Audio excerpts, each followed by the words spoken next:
Do your hamstrings feel tight? A lot of times addressing tight hamstrings focuses on trying to relieve the tightness directly. But what if the tightness actually isn't the issue? On this week's episode of the Exercise is Health podcast, we're going to talk about a very efficient way to go about loosening your tight hamstrings that doesn't have anything to do with the tightness. We're going to cue our introduction and we're going to dive right into this conversation. Hey, welcome back, exercisers, to the Exercise is Health podcast, brought to you by Exercise for Life Studios, where we believe that your health is your most valuable asset. And the single best thing that you can do to both boost and protect this asset is exercise. Specifically, exercise is geared towards building the health and function of your muscles. We are your hosts, Charlie and Julie. And today we are talking about this idea of loosening your tight hamstrings. So often, people's hamstrings are tight. In fact, that is one of the most common complaints that we hear when people start coming in is, my hamstrings are tight. Yeah, there are other areas, low back, hips, and knees, everything like that. But one of the most common ones is like, wow, my hamstrings are really tight. And when you ask people what they've tried to do in order to try to relieve that, across the board, it all focuses on trying to address the tightness directly. But what if the tightness actually isn't the issue? That's what we want to explore with you today. That's right. So, Charlie, I think it would be a really good eye-opener. We think about this all the time, but most people don't because we talk to people about this all the time. But here is the relaxing intervention plan.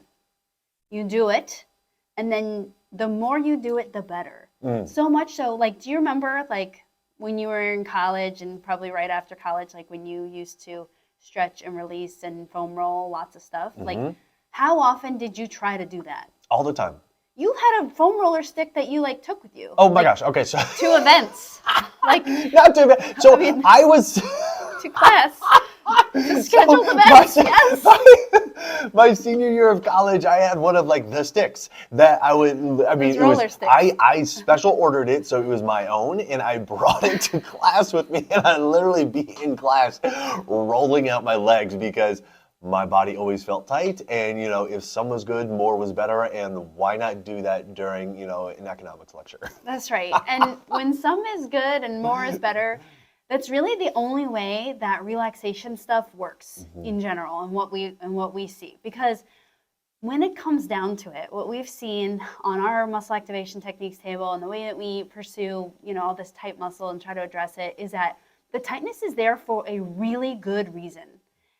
But we don't view it like that. When we have tightness, when I have tightness, when Charlie has, anyone has tightness, whether you're in this field or not, it's just annoying and painful. You're like, please go away. Like, just get rid of it. And so the best way that we know how to do it, or I guess the most straightforward in our brain way that we know how to do it, and a lot of times it's like you can do it to yourself, so it's kind of like low, it's really convenient, is like a stretching, or you get one of those sticks and you roll it, or now the big thing is like those vibrating Theragun thingies, so you just annihilate the muscle until you just don't feel it anymore. But what we find is that your body always puts it back. Have you noticed that? Like when you stretch your hamstrings, literally the next day they're tight again, or the next hour. If you're lucky, it's the next day. And so whenever we talk to them, we're like, hey, so do you stretch? Not saying that you should stretch, but just as a general question, they always say, well, I know I need to do more, because that is the commonly accepted thing, is like we should be doing these relaxation, releasing self techniques all the time, and the more that we can do it, the better. But what we found is that because the body actually puts tightness there for a reason, and that's like a big nugget here. You got to know our bodies did not mistakenly give you tight hamstrings. It's there for a reason. Your body will always put it back once it can. So if you release your hamstrings, it feels amazing, feels good. You're not annoyed by your hamstrings anymore. You have more fluid motion. Your body will generally try to put it back as soon as it possibly can. So a couple hours, couple minutes, a day. And so we have to look at the bigger picture when it comes to this tight muscle issue. Absolutely. And so it really begs the question, is like, why would your body put that tightness there? And what purpose is it serving? Well, as MAT practitioners, we look at tightness as a protection mechanism for your body, saying, hey, you know what? You are not safe to move any more than what we're going to allow you to move. And we are going to start to put in these little early warning signs of, hey, don't move anymore. Hey, don't try to move any farther. Hey, you should not move any more than you currently are, by putting in just a little bit of tightness and then a little bit more tightness and then a lot of bit of tightness. And yeah, you can try to violate those protective mechanisms. But like you're saying, Julie, they come back.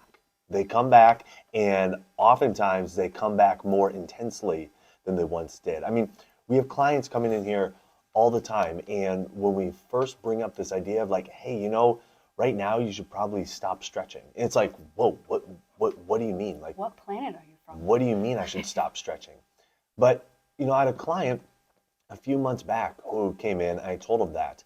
And the next week when he came in, he was a little bit, I'm not going to say like dejected, but like definitely had like a little bit of a kind of a somber energy about him. So what's going on? He goes, you know, I stopped stretching. I thought, oh no, like, you know, like did something bad happen or whatever? He's like, and my body started feeling really good. And I'm like, okay, what's wrong? He's like, I just can't believe I've spent so many years and so much time stretching, thinking I was doing something to try to help myself, when in fact, it may have just been making me worse.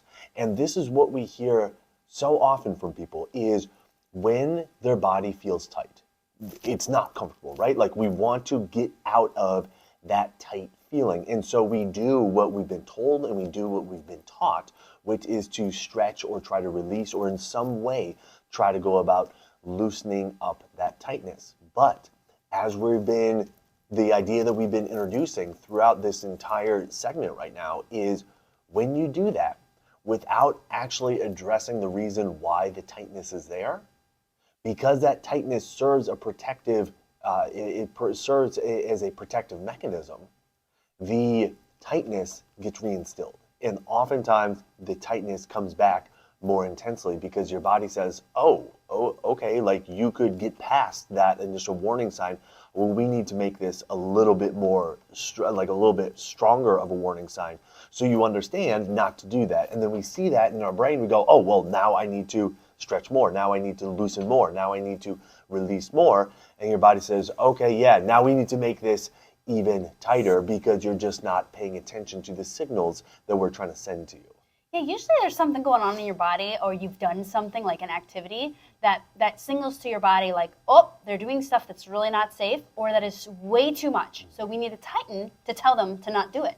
And then we get the tightness, and then we try to address the tightness directly with pulling or stretching or foam rolling, like just trying to turn that stuff off. And then the body is like, wow, that was an even more significant stress. Now I need to really protect them from doing that. So I think one thing I want every listener to leave this conversation with is, when I have tightness, it's there on purpose. Because tightness is your muscle contracting and not stopping to contract. And we're not saying that we want you to have all the tight muscles, but we're just saying there's a different and more efficient way to directly impact this muscle. It's very straightforward. It's just a twist of thinking and a twist of application that we'll get to. But the only one way that muscles contract, so remember, a tight muscle is a contracted muscle that's not stopping to contract. It's not releasing, right? It's not going back to its like normal state, is only there because the brain has orchestrated it to be there. Like the brain is in control of our muscle contractions, our nervous system. And so it is there because it's being told to be there.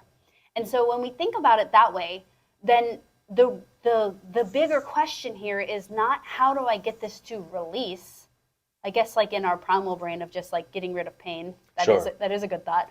But it's like, well, why is my body putting it there on purpose? And like one of our very first podcasts, I call this ITS, intentional tightness syndrome, because it's something that our body is doing to our body. It's our brain doing this to our body because our brain is like the master of all observers of what's going on in our body, more than like we can understand, right? And we have to just be saying like, hey, I'm gonna respect that it's there.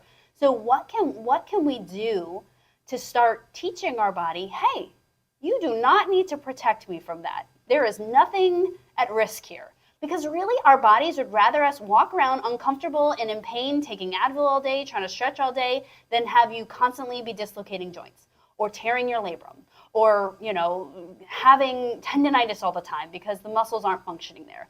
So really what we're looking for when we feel good, when we feel quote unquote loose, when we feel flexible and mobile, that is not the presence of looseness in our muscles. We think that we are tight and we need to be then loose.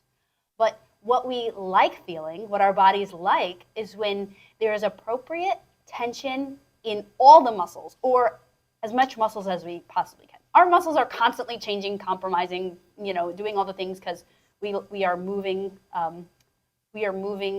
organisms, right? And so our muscles are responsible for moving. So we'll always have things going up and down. But the big thing here is that the more muscles that are appropriately squeezing, the better we feel. It's not the more that are loosey-goosey, the better we feel. We actually don't feel very good when things are really loose. And so we want to figure out, how do we take this muscle from being told to be squeezed all the time, which feels terrible, to now, hey, why don't you squeeze just when I need you for your walking capabilities or when I do my squats? Just use me appropriately. That's what we're looking for. Absolutely. All right, so how do we go about doing this? Well, step number one, if you're trying to put out a fire, is don't keep setting additional fires. Yes. So step number one is to stop doing the things that are causing your body to then tighten up again, okay? So whether that is some type of exercise or activity that you're doing, okay? Or something that we've already talked about, such as just trying to address the tightness directly, trying to release or relax some muscles directly. Because remember, you can get rid of the tightness, but until you get rid of the reason why the tightness is there, the tightness will come back, all right? So stop doing the things that are creating the tightness in the first place. And so what does this look like? Again, from an exercise perspective, one of the biggest reasons why people's bodies tighten up is because they're using too much motion when they do an exercise, okay? They're trying to use, the normative full range of motion. They're trying to feel a stretch when they do an exercise, and your body's like, okay, wait a second, like we can't keep using this amount of motion, otherwise we're going to injure ourselves, and so it starts to tighten up. They overwork their bodies. They use too much speed while they're exercising. Essentially, they violate one or all of the 4 exercise for life principles, and as a response, their body starts to say, that thing that you just did, that was in some way inappropriate for me, and I don't want you to keep doing that, so I'm going to start creating some tightness, all right? So from an exercise perspective, make sure that you're following the 4 exercise for life principles, because that will help to mitigate the risk that your body feels tight after you exercise. Yes, I love that one. So if you can stop doing an activity that's making you feel tight all the time, that would be great. Or if you can modify that activity or body match that activity. That's like what the 4 exercise for life principles are. But let's say, number one, you can't identify the activity. You're like, I'm not really sure why. Or you're not willing to give up that activity. So for example, like one of my clients, she's an avid runner. She's like, Julie, running makes me really tight and I can't stop. Otherwise, I'll have to be on anxiety medication and blood pressure, depression medication. Like, it keeps me mentally sane. So I'm like, okay, let's get your body conditioned and let's do these activities that we're going to share with you so that you can keep doing this even though it's making you really tight. We know how to get over it pretty quick. Or let's say Charlie works with a lot of professional athletes. That is their job, to work their body very hard. And so oftentimes their body will, after a game or a really intense practice, will tighten up and say, oh my gosh, we have to protect from that because that wasn't, within your bounds or within normal range. And so sometimes you either can't identify the activity or the things that are making you tight and achy, or you're not willing to stop doing that activity. And then the last one is that you have something going on in your body that your body will chronically try to protect around. For example, a bulging disc or bone spurs or arthritis. These are things that you're not going to immediately change, but we know that we can help the muscles work better around this area so that you can keep up your healthy lifestyle without continuing to compromise that area. So those are the 3 reasons why you might want to use some of the upcoming information. Absolutely. Okay, so that's step number 1, right? Is stop doing the things, if you can, that are creating the tightness in the first place. Okay.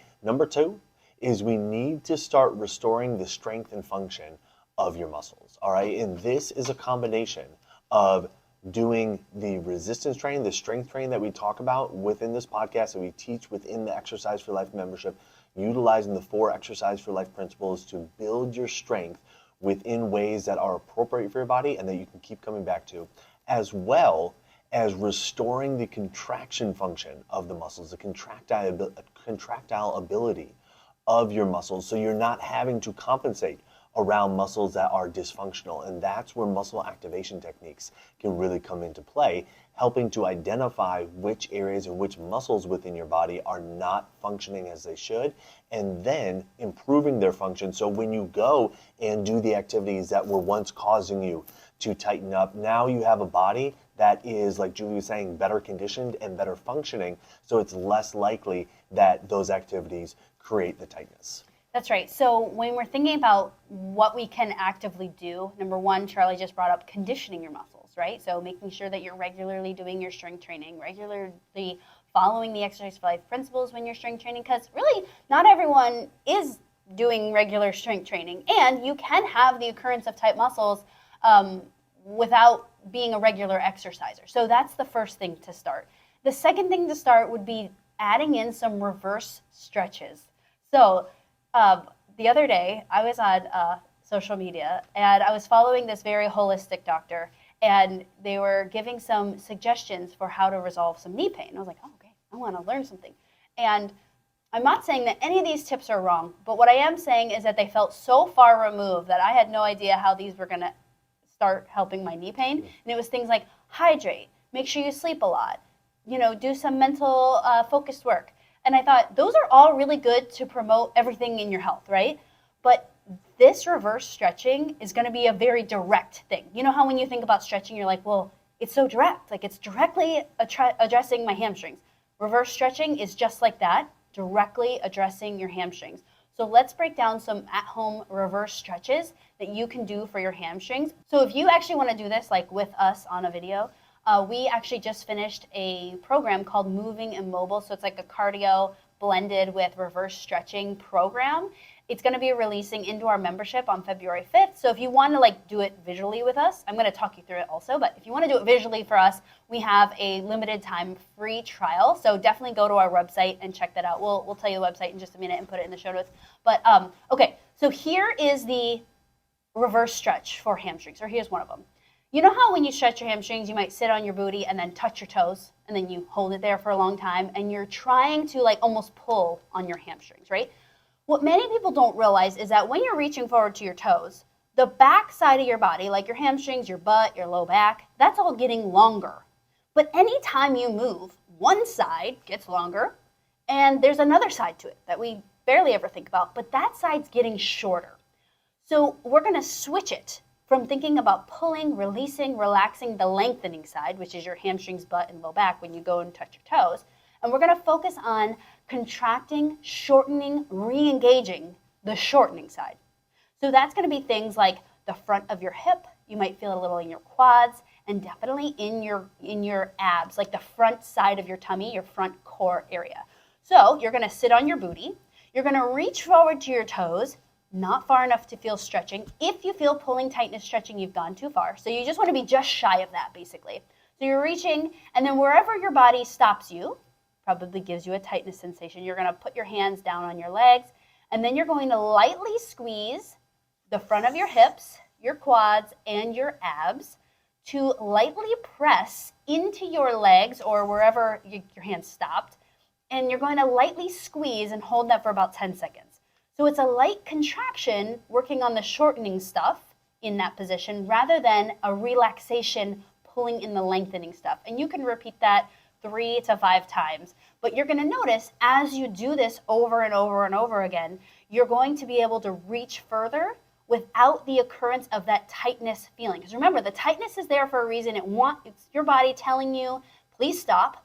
And so what you're going to notice is that your body tells you to stop at further and further and further range, which is what we want when we think about flexibility, mobility, but we're doing it via strength. So it's actually getting your body better, more stable, less vulnerable to injury as you do this also. Absolutely. This reverse stretching stuff is super powerful, and bridges a nice gap of like, okay, I did my strength training where I was really focused on my output, and now I'm just going to really focus on the connection piece of just like becoming very aware of connecting with my muscles. And it's that light stimulation, that light contraction, that light mind muscle connection that lets your body know, okay, these muscles, these are functioning now. These are viable options for us. And so as your body starts to learn that and realize that more and more, the protective mechanisms that it was putting in to protect you from, using those muscles or protect you from moving too far where those muscles wouldn't be able to support your joints, it starts to say, oh, these muscles are operational now. Great. We can calm down those protective mechanisms. In fact, we may be able to completely remove these protective mechanisms. And so doing these kind of reverse stretches consistently throughout your days and throughout your weeks, it will really help over time teach your body how to teach your body how to use these muscles in the ways that they're designed to move, in the ways that they are designed to be used, and allow those muscles to support and protect your joints in the ways that they are designed to. So again, step one of this process is you need to stop doing the stuff that is causing you to tighten up. If for whatever reason you don't want to or you can't or whatever, well then progress to step number two. Anyways, which is step number two is make sure that you are increasing the strength of your muscles through strength training using the 4 Exercise for Life principles, which is what we teach you how to do in the Exercise for Life membership, and improve the function of the muscles through muscle activation techniques, which is something that we do here in our studio in the suburbs of Chicago. And then step number 3, make sure that you're doing your reverse stretching as well to help re-engage and kind of relearn and kind of practice the skill of accessing those muscles and getting those muscles working as they should work. And that's exactly what we teach you to do in the program that's launching February 5th within the Exercise for Life membership called Moving and Mobile. So if you want to get access to that program as well as everything else within the Exercise for Life membership, as Julie was saying, for a limited time, we are offering a 30-day free trial of the Exercise for Life membership. All you have to do to get started is go to www.exerciseforlifestudios.com. That link will be in the show notes, but right from there, you can get started with your 30-day free trial. If you are interested in trying out muscle activation techniques and you are in the Chicagoland area, definitely check out our website, matschaumburg.com, to learn how you can schedule with us and get your body and muscles evaluated to figure out where you have muscles that aren't working as well as they should, and then have a plan of action put together for you to go about addressing those different areas. So who do you know that needs to hear this episode? Who do you know that is experiencing really tight hamstrings all the time? And it seems like no matter what they do, that tightness is always there. Share this episode with them so they can learn about this approach to addressing their tight hamstrings and trying to loosen their hamstrings without actually focusing on the tightness directly. And while you're online, head on over to Apple Podcasts, Spotify, or wherever you listen to our podcast and leave us a rating and review. It helps people find our podcast when they're looking for information on exercise and they're looking for information on health. So if you found value in this conversation today, let us know by leaving us a 5-star rating and review.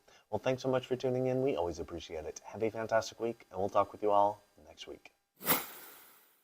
This podcast is for information purposes only. The statements and views on this podcast are not medical advice. This podcast, including Julie and Charlie Gates, disclaim responsibility for any possible adverse effects from the use of information contained herein.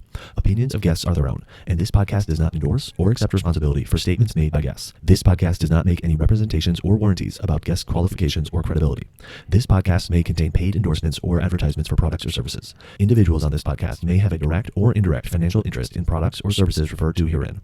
If you think you have a medical issue, consult a licensed physician.